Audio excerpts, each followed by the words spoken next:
Good Tuesday afternoon to you. Hope you're having a great day. Thanks for joining us on Sports4CLE. A little later in the show, Kevin Arnold from the Voice of the Land podcast will join us. Plenty to talk about. Browns getting ready for their first AFC North Division game of the season. The Pittsburgh Steelers will come to town. And we begin by talking Steelers and Browns with Mary Kay Cabot, Browns beat reporter for the Plain Dealer and cleveland.com. Mary Kay, we won't know for sure, maybe even tomorrow, if Baker Mayfield plays against the Steelers or not. Do you get a sense? What sense do you get? Does Baker have a legitimate chance at playing, or do you think the Browns play it extra safe with him? Well, I actually think he does have a shot to play. I know he really wants to play in this game. He feels that he will be sufficiently healed by the time Sunday rolls around, and that he'll be able to go out there despite the fact that he has a fractured humerus bone in that shoulder as well as the torn labrum. I know he really wants to give it a go. It's just a matter of what the medical staff says when it comes time. What he has to be able to do is pass a strength test. That's vitally important. He has to be able to protect himself. And they also have to know that the shoulder isn't going to be popping out again, because when it does, that's when you risk further re-injury. But having said all of that, he's not ruled out. He still has a chance. Is Kevin Stefanski, is he playing it close to the vest, or is there a sense that, rest wouldn't necessarily help him? I guess, does an extra week off help him, I guess is the question I'm getting at there. Any little bit of time that Baker Mayfield can rest this shoulder, he'll be better off for it. That doesn't mean that they will do that, but the more rest he can get, the more that fracture can heal. That's a minimum of about 4 to 6 weeks to let that non-displaced fracture in the shoulder heal up. So it's just a matter of risk versus benefit. If they feel that a Baker Mayfield with a bit of a fracture in the shoulder and the torn labrum in the left non-throwing shoulder, of course, if that, he could get through that game without, really much more of a setback, then they might throw him out there and see if he can actually do it. But there are a lot of things to consider, and there will be a lot of input from different people involved. Does this injury at all factor into the contract situation, the contract extension, and any of that that is awaiting Baker Mayfield, do you think? I think it does to a certain extent. I don't think that there's now really a sense of urgency to get that contract done. I think that if he was humming along the way everyone thought he would be at this point, I think they would have tried to sit down and try to hammer something out by around the trade deadline. Just kind of that's sort of the midpoint of the season, and that's about when when I think both sides kind of hoped to be having substantive talks. But the injury has been a setback for him and for the team. And therefore, I wouldn't be surprised if they kind of shelve the matter until after the season. Having said that, you can't completely rule out an extension during the season, but it looks to me more likely now that it would probably be after this season.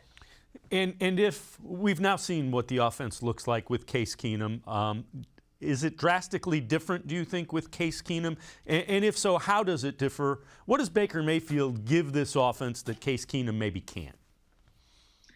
Well, Baker Mayfield has a stronger arm than Case Keenum. And Baker Mayfield, I think, is a little bit more elusive, a little bit more slippery. I think he can get out of some trouble a little bit more. So he's not necessarily mobile when you think in terms of a running quarterback, but he actually does have some mobility, more so than he gets credit for. And they can run a lot of more bootlegs and keepers with him and things like that, I think, because of that shiftiness that he has. Now, Case, in the first game that he played, he did not take any first-team reps. So if he does have to go out there and face the Steelers on Sunday, he will have done so with some first-team reps. I think by the time they get to later in the week in practice, they're probably going to have a pretty good idea if Baker can go or if he cannot. And if it starts to look like it's going to be Case, then they'll do the right thing and get him those first-team reps. The other thing that it appears Nick Chubb is on track to play. How important is he? What does he bring to this offense, maybe? And, hey, Dearness Johnson did great, but what does Nick Chubb give this offense of the Browns? Well, Nick is Nick, and, no matter who goes in there, and tries to replace him, it's really tough. He's a tough act to follow. And as you mentioned, Dearness Johnson did a tremendous job. Good for him. He's such a sort of feel-good story, just coming out of nowhere, undrafted, and having a performance like that was absolutely terrific. But of course, if you can have your starting running back in Nick Chubb back out there, you would want to have that. And then it would give you the 1-2 punch of Nick and Dearness Johnson, sort of like you would have normally had with Kareem Hunt. Kareem, as we know, is going to be out for a few more weeks. Not really sure exactly how long yet. But if they can have Nick and Dearness keeping each other fresh throughout the game, that will be beneficial. So you do expect, Dearness Johnson to move into that, and maybe not exactly what Kareem Hunt would be, but that change up that allows Nick to be fresh later in the game? Yes, absolutely. I mean, I think that Dearness basically earned that with the performance that he had the other night. I think that he 100% showed that he deserves to have even more of a look and more of an opportunity. He made the most of it. And so I wouldn't be surprised at all if they plug him into some of the same roles that Kareem Hunt had. Now, having said that, I think it's important to note that Dearness Johnson is not necessarily the pass catching guy the way that Kareem is. So you don't have that element the way that you do with Kareem in there. But nevertheless, you do have someone that can take some of those reps off of Nick and just kind of keep him going, because when he gets rolling downhill in the fourth quarter, he is so dangerous, so hard to stop, and that's what they're going to need. You recently wrote that Odell Beckham Jr. not going to have surgery. How significant is that shoulder injury to him, and how effective do you think both he and Jarvis Landry can be with Case Keenum and with Baker, be it whomever is the quarterback? Well, I think that Odell Beckham Jr. should feel a whole lot better this week. He really fought through his grade 3 AC joint sprain, which is, in essence, what that does is it sort of holds down the collarbone. And when you've got those torn ligaments in there, the collarbone sort of pops up and you kind of have a bump in your shoulder, and it's very, very painful. It's something that can be healed with surgery, or it can be healed with treatment and rest. And as you mentioned, and I wrote, right now the plan is not to undergo surgery for him, either on the right shoulder sprain or the left torn labrum, because just like Baker Mayfield, Odell Beckham Jr. is also dealing with a torn labrum where his shoulder continues to pop out from time to time. But that's not the huge issue for him right now. The biggest thing for him is the AC sprain that he has. But I think he'll feel a lot better. And as you mentioned, Jarvis will be another week removed from the sprained MCL. He should be better. And, I think those two guys will start to look a little bit more like what we expected. In the event that it is Case Keenum, it looked like when the Browns brought Case Keenum in, they threw some more underneath. Does that factor into it with Odell and also Jarvis? They want to get the ball kind of in their hands. If you bring Case Keenum and he has to start, because you don't have, the deep threat that you do with Baker Mayfield with the arm strength. Yeah, I think you'd probably see a little bit more of the underneath stuff, but I also think that they will try to take some of those shots downfield. Now, is he going to try to put it 55 yards in the air? No. But you do want to be taking some of those shots 20 plus downfield. I mean, you really have to do that. You've got to stretch the defense. This is a good Pittsburgh Steelers defense that they're going to be playing. You cannot be one dimensional. You can't have them sitting on routes and things like that. You've got to be able to scare them a little bit with the deep ball, regardless if it's Case Keenum or Baker Mayfield. Mary Kay Cabot, Browns beat reporter for the Plain Dealer, as well as cleveland.com, and I are going to step aside, take a quick time out. On the other side of the break, we will hear from Chris Wormley, nose tackle for the Steelers. We'll talk about the Browns running game and also how the Steelers are approaching this game. Plus, a couple of the Browns offensive linemen graded out as among the best at their position in the entire NFL. We'll talk about that when Sports4CLE returns. Stay with us.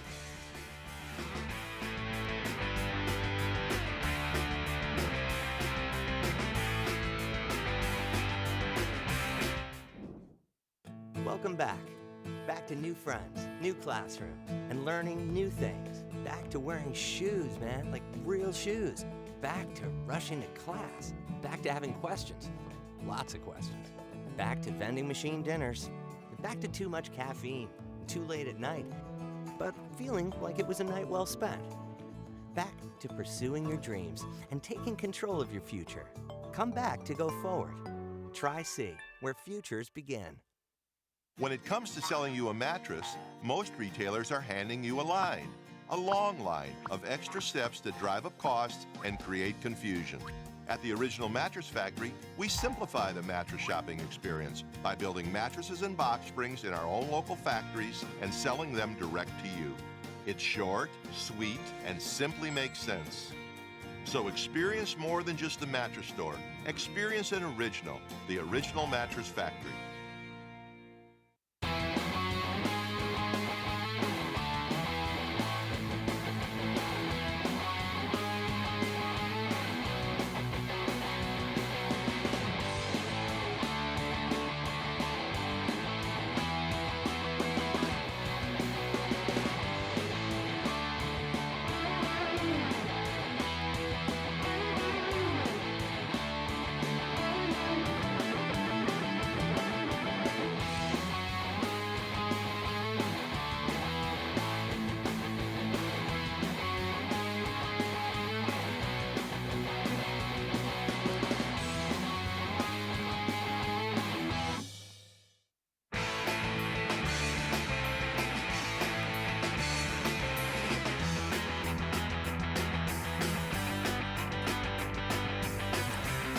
Browns getting ready to face the Steelers 1 o'clock over at First Energy Stadium on Sunday. Last time the Browns played, they beat up the Steelers first round of the playoffs. Browns fans remember it. Chris Wormley, the defensive tackle, the nose tackle, also said the Steelers players better remember it. Wormley also talked about the challenge of facing the Browns and this run game. They're big, they're physical, they can move people off the ball when you're not ready for it. And like I said, as a defensive lineman, that's going to be our biggest challenge this week is stopping the run with guys like Conklin, guys like Bitonio. Those guys have been in the league a long time and they play great ball. So we're going to have to stop the run if we want to win the game. What's the biggest thing you remember that stands out to you from that wild card game against them last year? I mean, just how fast they started. They got up on us, I think, maybe 28-0 in the first quarter, and you're kind of sitting there like, damn, what just happened? We have 3 quarters left of this game. And, you know, if it wasn't for that first quarter, I think things would have been different. But I think the biggest thing was just that shock value of we're down 4 scores and it's the first quarter. So that, we're not trying to do that this week for sure. As a player, is that a game that you just kind of flush, or do you let something like that motivate you throughout the offseason and even this week and getting ready to play them again? Yeah, especially if it was our playoff game we lost, that's going to stick with us for the next 8 months until we put on the pads for camp. So I've been thinking about it a lot. I know a lot of the other guys have been thinking about it, and we're trying to, right that ship this week, Sunday. Mary Kay, Browns fans remember that game. Steelers players remember that game as well. So that's what happens when something like that ends a season. Oh my gosh. I mean, it was actually surreal that happened. I mean, you just could not believe that you were inside Heinz Field and it was happening quite like that. And then for the game to end the way that it did, with Ben and Marquise Pouncey sort of sitting on that bench with tears streaming down their face, it was so bizarre. And of course, Juju Smith-Schuster had a lot to do with how the Browns were so fired up for that football game. There were a lot of storylines that went into it, and the rest is history. And now the important thing is, and Wormley alluded to it, the offensive line of the Browns has to play well without question. Pro Football Focus graded all of the guards to date, and the Browns have 2 of the top 5. They're the only team that has 2 of the top 11. Joel Bitonio grades out as the 3rd best, Wyatt Teller 5th. That interior of that offensive line, the middle of that line, has been very good.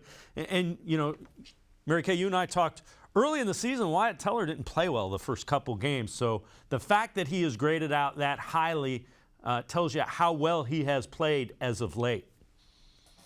Yeah, he's really coming along, and you can see it just jumps off the tape, and it jumps off the field how well he is playing and just basically mauling people and moving people out of the way and pulling and getting downfield. And I mean, he just has been absolutely tremendous. And like you said, he got off to a little bit of a slow start. That's behind him now, and he's just going gangbusters. It also looks like Jedrick Wills and Jack Conklin will be back. So the Browns will have those 5 guys that many feel are best offensive line in football. Given that if Baker Mayfield plays, he's going to be banged up, or it's going to be Case Keenum, do the Browns rely even more on the running game than they normally would? Well, I think that sort of remains to be seen. I think they want to be as balanced as possible. But as you mentioned, a lot of the game will be played and won or lost in the trenches. And it always seems to be that way when you get the Steelers and the Browns together. So when you pit the Browns offensive line against the Steelers defensive line, that's where or the defensive front, that's where you're going to see a lot of the action taking place. And in that 38-7 loss in Pittsburgh last year, that didn't go very well. The Browns offensive line did not play their best game. Baker Mayfield was sacked 4 times in that game, and just was not a good game at all. So, it's incumbent upon the offensive line to really hold its own, to block well, to pass block, run block, and clear out those holes for Nick and D'Ernest. And, I think that the Steelers defensive line really is going to have something to prove in this game. As Chris Wormley mentioned, they were humiliated. They were beat up on their own field. They did not like that feeling. They can't wait to get it out of their minds, and they're going to come in here with their hair on fire. The other thing is historically, Nick Chubb does not have huge games against the Steelers. 5 games, he's averaging just under 69 yards a game, 1 rushing touchdown. Now, in the playoff game, he ran for 69, or had 69 yards receiving, had 76 rushing, and caught a touchdown pass. Could you see with Kareem Hunt being out, maybe they run some of the screen game to Nick Chubb? I think he's underrated as a guy that catches the football. Yeah, he was very mad at himself in that Kansas City playoff game last year when he dropped passes on back-to-back plays. And he was very determined to get that corrected in the offseason. I know he worked very hard on it. And now I think you can rely on him more than you could have in the past when it comes to throwing those screens and whatnot. So, yeah, I think he can take on some of those plays. And there are other guys that they can do some things like with tight end screens and whatnot. And they'll also do that. But that is definitely an area that they will try to make up for with having Kareem out. This is an interesting one. So ESPN ranked the fastest team, so speed rankings for all of the 32 teams in the NFL. Panthers were number 1, Eagles were number 2, Seahawks were number 3, Browns 31st, and offense 27th, defense 27th. Running backs the fastest, that's 8th in the league. Wide receivers ranked 32nd. And Nick Chubb was ranked as the team speedster. So that's kind of interesting. That's kind of been a focus for the Browns, especially on the defensive side of the ball, is improving the team speed. It's just very interesting that kind of when you look at it and you break it down position group by position group, and there's the metrics that they did it by, it's kind of eye-opening. You want to say the Browns are playing fast, but the numbers from the number crunchers don't indicate that. Yeah, and that was an area of emphasis in the offseason, and that's why you add like an Anthony Schwartz. It's why you add Jeremiah Owusu-Koramoah. It's why you draft a Greg Newsome. They all bring really good speed. But some of those guys really haven't been able to show yet what they can do and bring that speed to the table. Odell Beckham Jr. certainly hasn't been able to show his speed yet, and he, of course, missed a few games. So I think some of that speed isn't on the field right now. And I think that just like in every other case with this football team, if they all get back healthy at the right time, they can start peaking in December, and more of the speed will show up. Mary Kay Cabot, Browns beat reporter for the Plain Dealer, as well as cleveland.com, and I are going to step aside, take a quick timeout. On the other side of the break, Eric Ebron. He remembers the Browns playoff game. We'll hear from him. Plus 5 takeaways from the Browns from a Pittsburgh perspective. You're going to see one of these. Sports4CLE will be right back. Stay with us.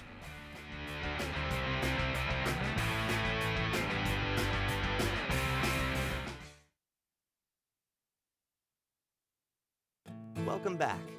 Back to new friends, new classroom, and learning new things. Back to wearing shoes, man, like real shoes. Back to rushing to class. Back to having questions. Lots of questions. Back to vending machine dinners.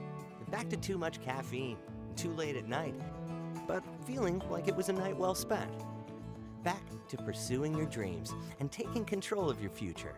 Come back to go forward. Try C, where futures begin. When it comes to selling you a mattress, most retailers are handing you a long line of extra steps that drive up costs and create confusion. At the Original Mattress Factory, we simplify the mattress shopping experience by building mattresses and box springs in our own local factories and selling them direct to you. It's short, sweet, and simply makes sense. So experience more than just the mattress store. Experience an original, the Original Mattress Factory. The Ohio Lottery Partners in Education program recognizes role model students and teachers from across Ohio. Nominations can now be done completely online. To nominate a deserving teacher or student, go to ohiolottery.com. In the About section, find Partners in Education. There you will find links to the nomination forms. Students kindergarten through 12th grade can be academic all-stars. Teachers can be honored as a Teacher of the Month. The Ohio Lottery Partners in Education, where stars shine.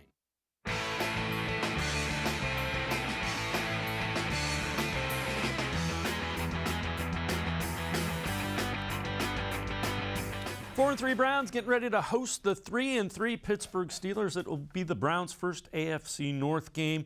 Browns fans remember the last time the Browns and Steelers got together, Wild Card Weekend. Browns took them apart early and ended up winning. Eric Ebron says the Pittsburgh Steelers remember that game as well.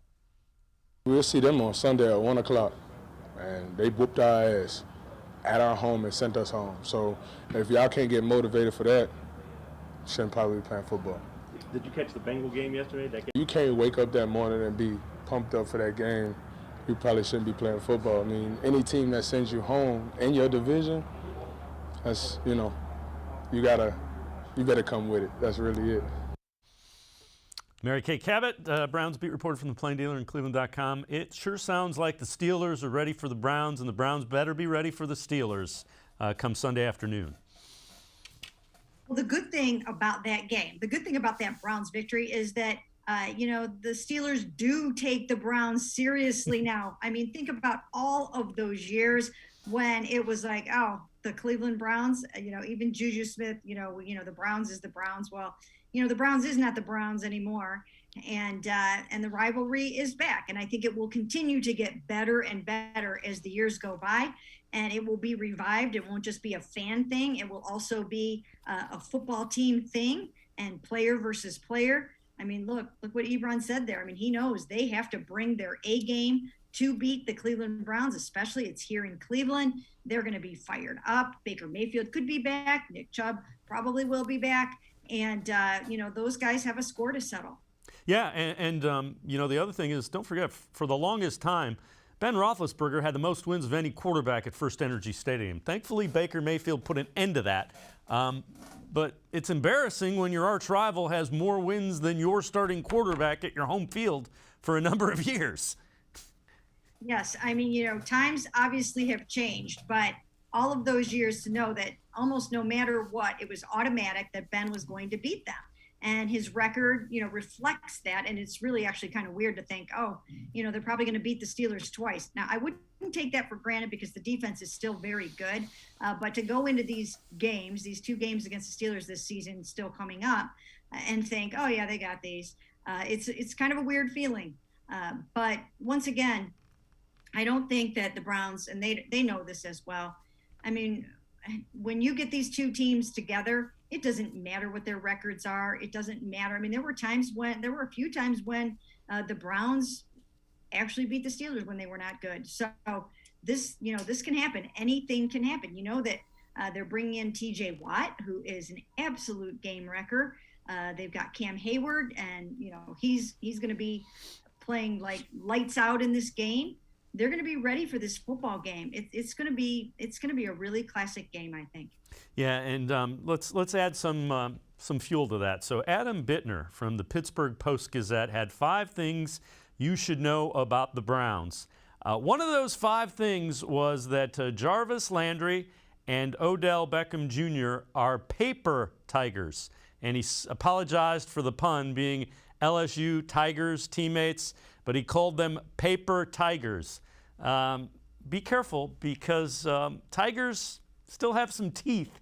And in fairness to both Beckham and Landry, both have been kind of beat up this year and are kind of trying to put together that big breakout game. Well, I mean, that all that will do is serve to fire up Jarvis and Odell. So, if he wants to be giving the Browns, whatever, if he wants to be giving them that sort of bulletin board material, then he's accomplished that. I mean, it'll just get those guys a little bit more riled up for the game, because a lot of times players don't talk tough like that too much heading into the game anymore. Now, Von Miller did, and I was very surprised about that. He really came into that game versus the Broncos last week just ready to talk about, killing the offensive lineman in front of him. You just don't hear a lot of that stuff anymore these days too much. So for a writer, hey, players will use whatever they can to get their game face on.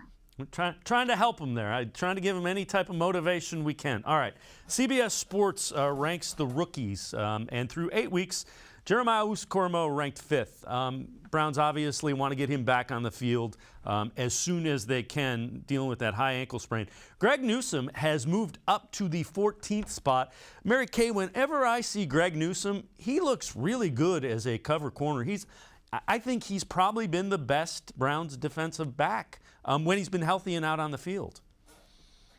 Yeah, I mean, Greedy Williams is certainly giving him a run for his money, too. Greedy Williams right now is 8th amongst cornerbacks, according to Pro Football Focus. That's pretty good. Greg Newsome is 25th, but as you mentioned, he missed a couple of games. That's when Greedy stepped in for him. So it's a good rivalry. I think they're making each other better. But you're right. Every time you look up at what Greg Newsome is about to do, he's generally making the play. The moment is not too big for him, and he was coming off of a calf injury. So so I think that he will only get better. That looks like a tremendous pick for the Cleveland Browns.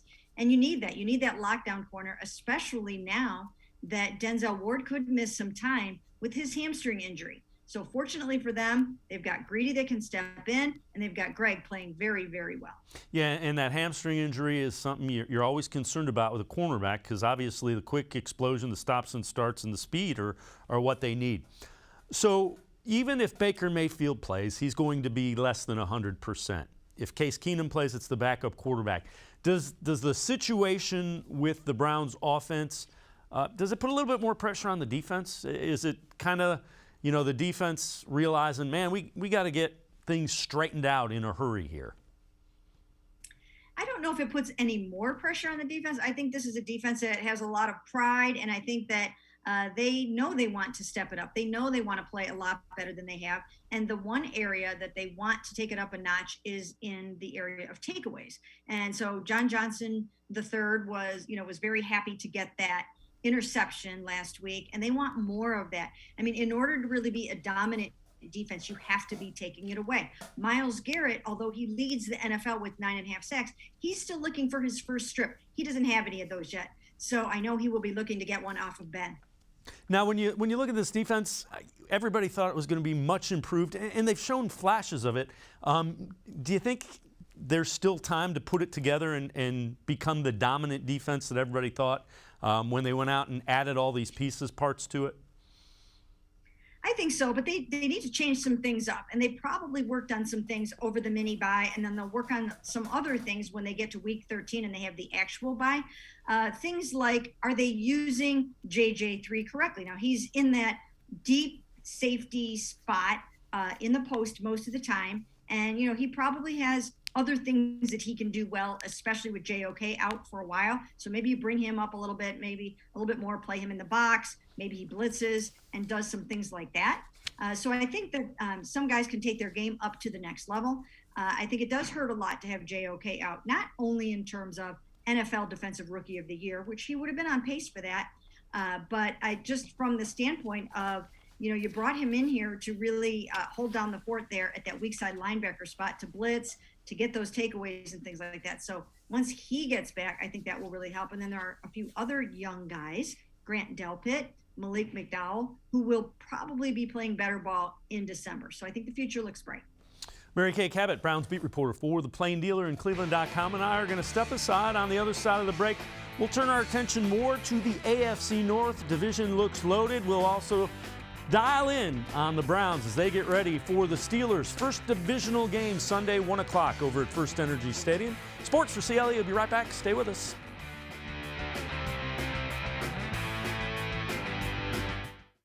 When it comes to selling you a mattress, most retailers are handing you a line, a long line of extra steps that drive up costs and create confusion. At the Original Mattress Factory, we simplify the mattress shopping experience by building mattresses and box springs in our own local factories and selling them direct to you. It's short, sweet, and simply makes sense. So experience more than just the mattress store. Experience an original, the Original Mattress Factory.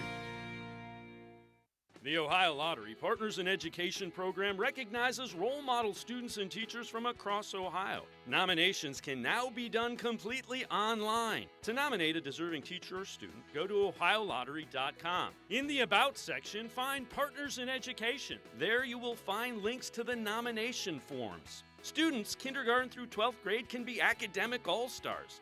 Teachers can be honored as a Teacher of the Month. The Ohio Lottery Partners in Education, where stars shine.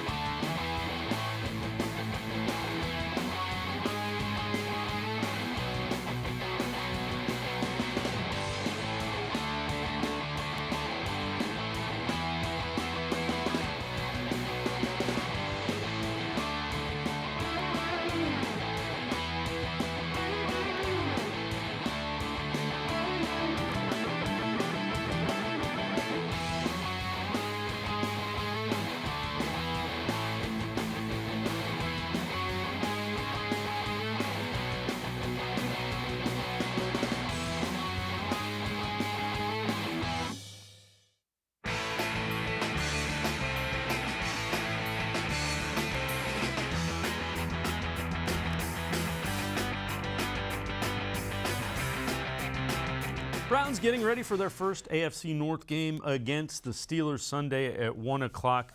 Mary Kay, AFC North looks to be as good as we thought it would be. We talked about the young Bengals and that talent, and it looks like they might have arrived. A big win in Baltimore over the Ravens. Do you think they are a legitimate threat to this AFC North title right now? I really do. I studied them yesterday some just because I was fascinated by that 41-17 rout over the Ravens, wanted to know a little bit more about what was going on over there. It's pretty incredible when you dig in and see what they have going on, not just offensively, but defensively. I think defensively, that's where, they're raising the most eyebrows. People thought that maybe they were a year away from playing that kind of defense, but they're doing a phenomenal job. They had a great game plan against the Ravens. They really crossed them up, and I think the Browns are going to have to worry about what they have in store for them when the Browns go down to Cincinnati a couple of weeks from now, or actually next Sunday. It's pretty incredible. I mean, Joe Burrow, we've all watched Joe Burrow, over the years and know what he's all about. But the connection that he has with Jamar Chase, I mean, that's pretty phenomenal. Something just like that alone, a quarterback and a receiver connecting like that can transform an entire football team. So then you couple that with all the great things they're doing on defense. They are legit. They are right now the team to watch out for in the AFC North. Yeah, and so the Browns have 10 games remaining. 6 of them are against AFC North opponents, so those will not be easy games. Jedrick Wills talked about the importance of this game being the first AFC North game, as well as dealing with that guy, TJ Watt, who we've talked about as well. All wins count. They're very critical, so you go out there and execute the game plan and just try to win every game. What did you learn about TJ Watt and the rest of that Steelers front playing it last year? They're really good front, very talented. Like you said, TJ is very talented. Got to be aware of where he is at all time. But we're going to get into the film here this week and see what they did this year. I know they changed up their scheme a little bit, so try and check that out and then move on with the game plan. Individually, what do you think he does best? TJ? Yeah.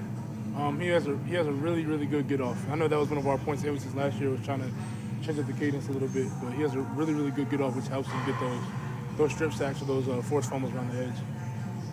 And when it comes to playing through stuff, I mean, what kind of standard does? And Mary Kay, when you look at it, what are some of the keys for this? Jedrick Wills talking about T.J. Watt. How do you deal with that if you're the Browns?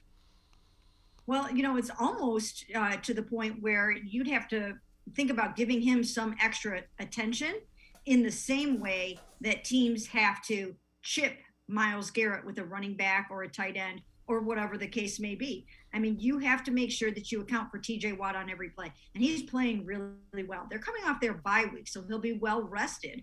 But before that, he had 5 sacks in his previous 3 games, including 2 forced fumbles. So he's somebody that you really have to watch out for.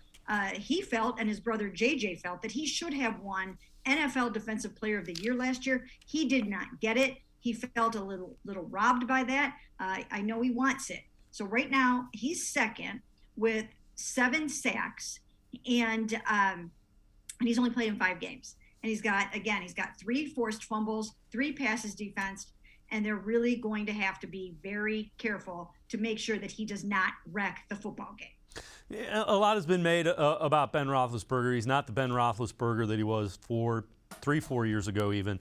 He still has some talented guys.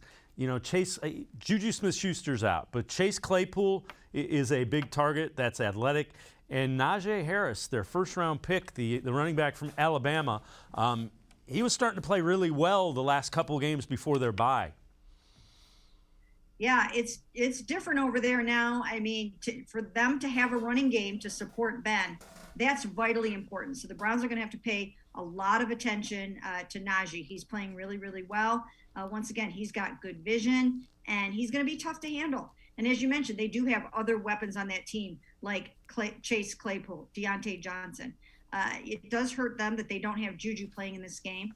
The key factor is Ben and how Ben is going to be playing. If they can somehow find a way to work around the fact that, he just doesn't necessarily have the fastball anymore, or that he's sort of on his back 9, they could be okay. Because if you have a running game and you have a good defense, you can win some football games that way.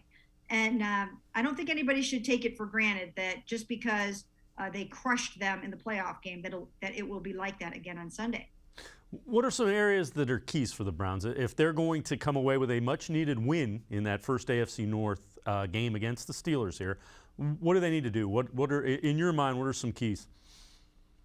Well, I think the first thing is to get some of those takeaways. They need to get their hands on some footballs, and they need to get some, both in interceptions and fumbles.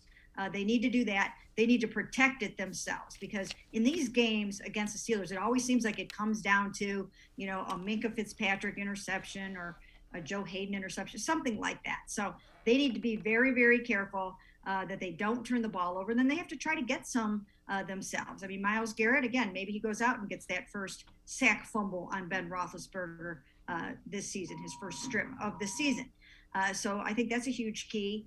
And then they are going to have to worry about some of those receivers not making big plays. You got to keep those guys from getting behind the defense and having any of those communication problems that they've had in the back end there. And then all of a sudden you find Chase Claypool catching a 50-yard touchdown pass. They've got to be very, very careful about that. And then stopping or at least minimizing the damage that T.J. Watt does. Those are probably some of the biggest things. Can you see the Browns doing a lot of screen game again? If T.J. Watt wants to get after him, one of the ways you counteract that is, all right, we're screening to his side.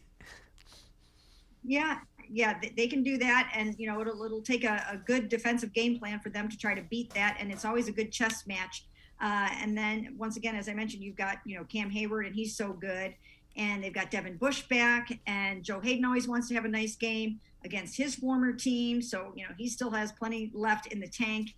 And no matter what, it's they always bring it. Now, it didn't happen in that wild card game. That was that just got away from them from that very first snap that sailed over Ben Roethlisberger's head. It was just like They had him at hello, and it was over. But I just don't know that it will be that easy this time.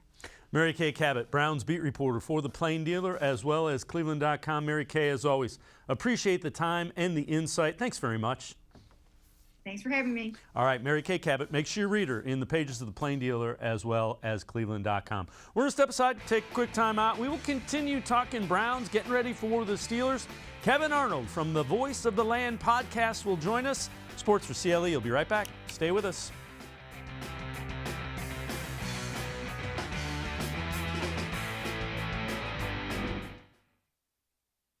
Welcome back.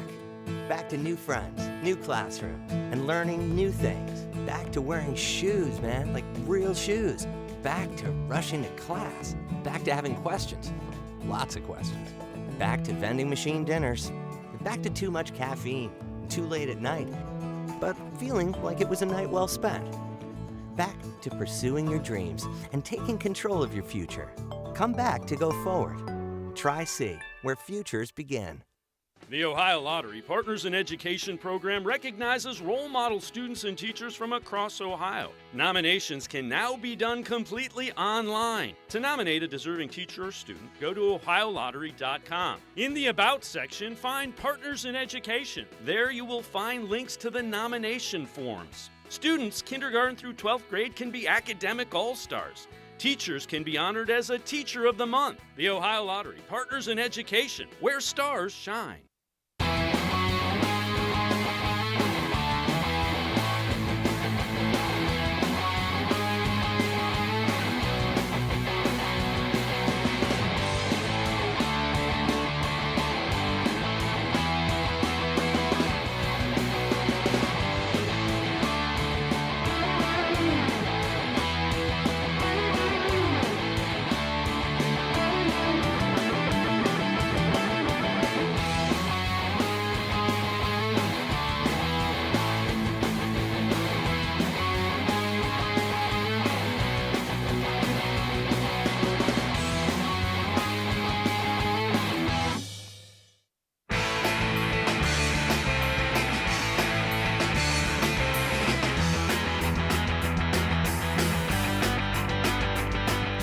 Welcome back to Sports for CLE. We continue talking Browns, getting ready to face the Steelers Sunday over at First Energy Stadium, first AFC North game of the season.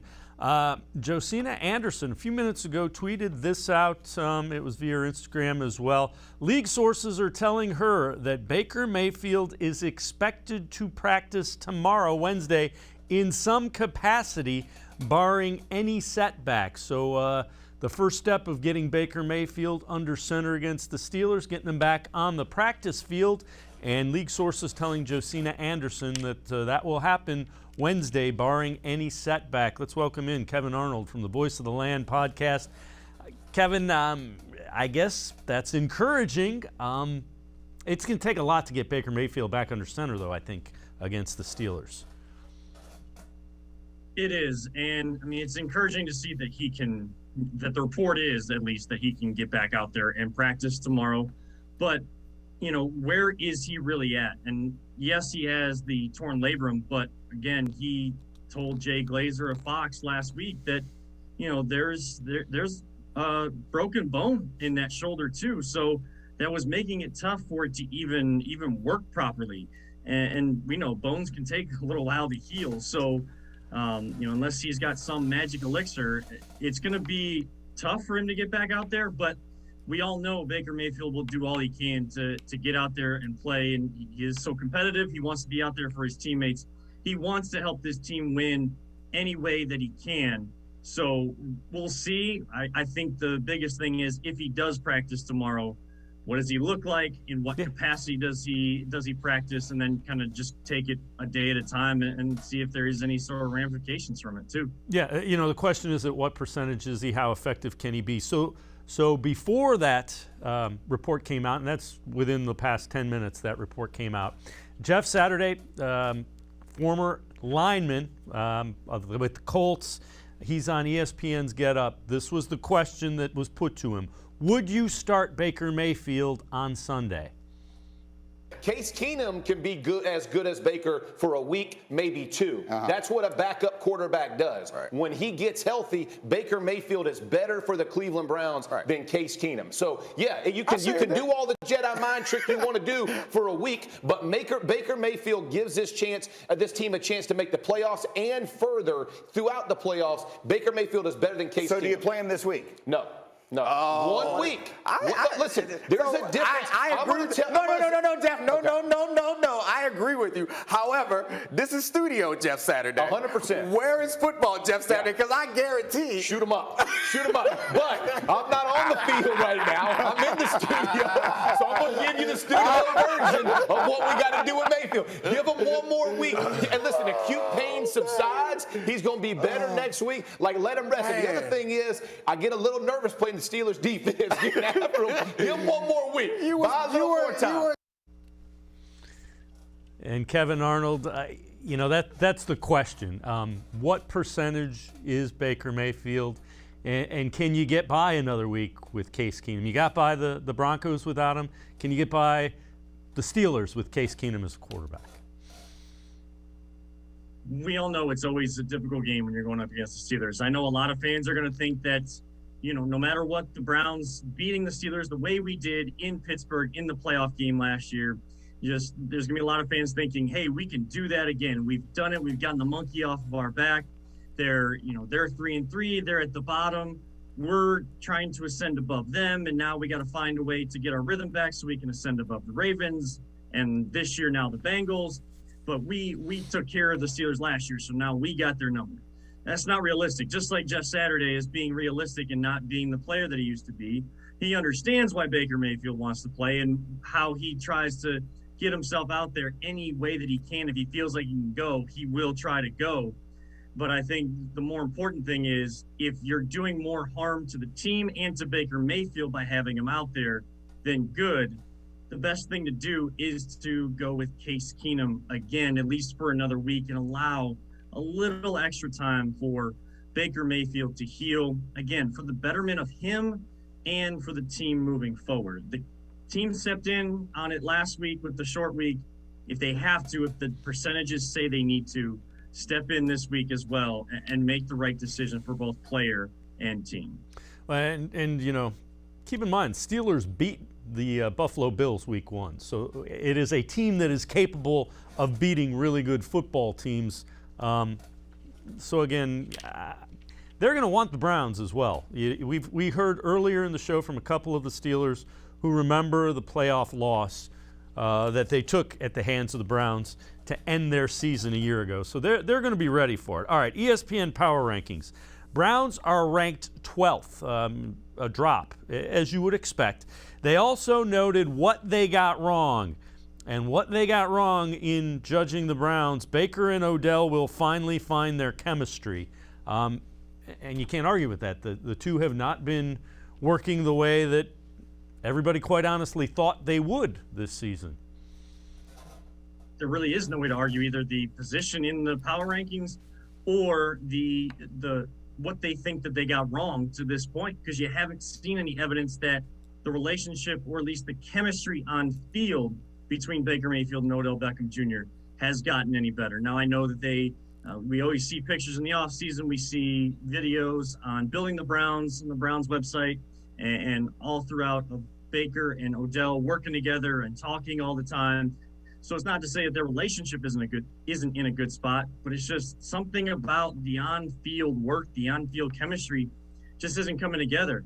And also a team that lost 2 straight, was able to win against Denver on a short week, get themselves over 500, heading into their mini bye week last week, and through this coming week until Sunday. You're going to drop in that regard. You didn't get the job done against the Chargers. That would have probably put you higher up in the rankings.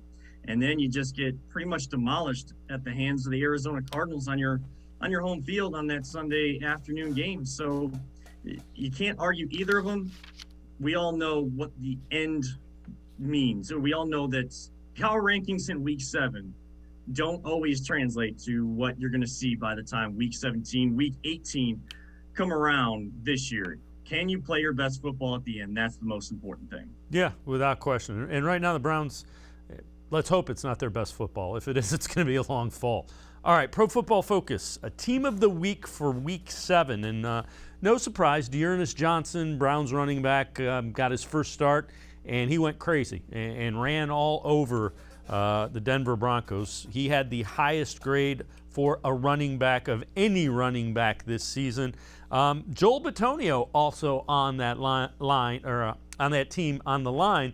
And that's been pretty consistent. You've had one or two of the Browns' offensive linemen on the Pro Football Focus Team of the Week pretty much each and every week.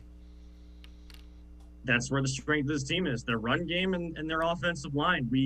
We've known that for a long time. And to have your third string running back come in, and yes, Dearness Johnson deserves every single weekly award, fan vote award, every single element of praise being bestowed upon him throughout this week, because he is a guy that has a unique story and a good story for people to listen to and follow, especially if you're trying to follow the circumstances that nobody's story is ever the same to get to this point. So he deserves everything he's getting. But it's also a combination of that offensive line and who is the main stalwart that we've had for many years and is still here now that the team is having success. That's our left guard, Joel Bitonio. And so they're well-deserved for both of those two. And you probably could have picked from a few of the offensive linemen the way that they were helping Dearness Johnson build those holes. And then he just did the rest because he was in the second level or third level before Denver even realized it most times. And that offensive line is going to be key if the Browns want to get where they're going to go. They're going to have to lean on that a little bit more with the quarterback less than 100%. Kevin Arnold from the Voice of the Land podcast now. I'm going to step aside, take a quick timeout. We will continue talking Browns as they get ready for the Steelers, how we see this game playing out. First division game for the Browns as they get ready to host the Steelers Sunday at 1 over at First Energy Stadium. Sports4CLE, be right back. Stay with us.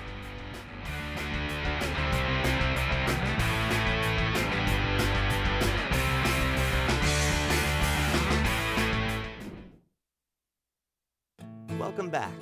Back to new friends, new classroom, and learning new things. Back to wearing shoes, man, like real shoes. Back to rushing to class. Back to having questions. Lots of questions. Back to vending machine dinners. Back to too much caffeine. Too late at night. But feeling like it was a night well spent. Back to pursuing your dreams and taking control of your future. Come back to go forward. Try C, where futures begin. When it comes to selling you a mattress, most retailers are handing you a line. A long line of extra steps that drive up costs and create confusion. At the Original Mattress Factory, we simplify the mattress shopping experience by building mattresses and box springs in our own local factories and selling them direct to you. It's short, sweet, and simply makes sense. So experience more than just the mattress store. Experience an original, the Original Mattress Factory.